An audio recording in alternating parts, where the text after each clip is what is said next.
శివుడి గురించి, శివారాధన గురించి, శివ భక్తి తత్వాన్ని గురించి చేసేటువంటి వాళ్ళు ఎవరు ఈ సినిమా గురించి, ఈ సినిమాలో శివుడు ఎవరైతే మనకెందుకు, అక్షయ్ కుమార్ శివుడు, ఆయన దగ్గర ఉండేటువంటి ప్రభాస ఇంకొకడు, లేదా మోహన్ లాల్ గారా ఇంకొకడు, లేకపోతే ఇంకొక శరత్ కుమారా, ఇంకొక ముఖేష్ ఋషియా, వీళ్ళు కాదు.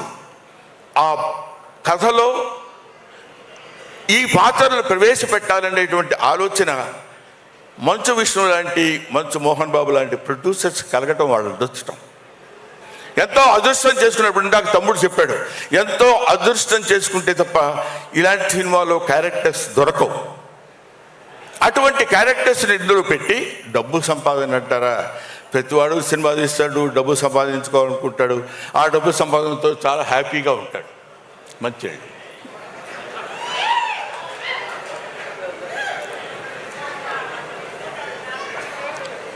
ఎవరైనా డబ్బు సంపాదించవచ్చు అద్భుతమైన రీతిలో, ఏ విధంగా అయినా సంపాదించవచ్చు.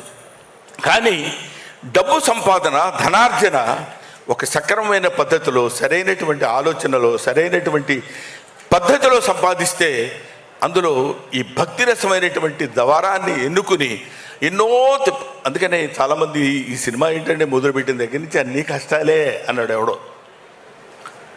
పరమశివుడు ఊరికినే ముక్తిని ప్రసాదించడు. 10 కాలాల పాటు విష్ణుబాబు కన్నప్పగా నిలబడిపోతాడు అని చేయటానికి ఇలాంటి కష్టాలన్నీ పెడుతూనే ఉంటాడు. మీకు ఇంకొక విషయం, లోక కళ్యాణార్థమై వర్షం పడే ముందు ఉరువులు, మెరుపులు, దడదడలు, సౌండ్స్ తప్పవు.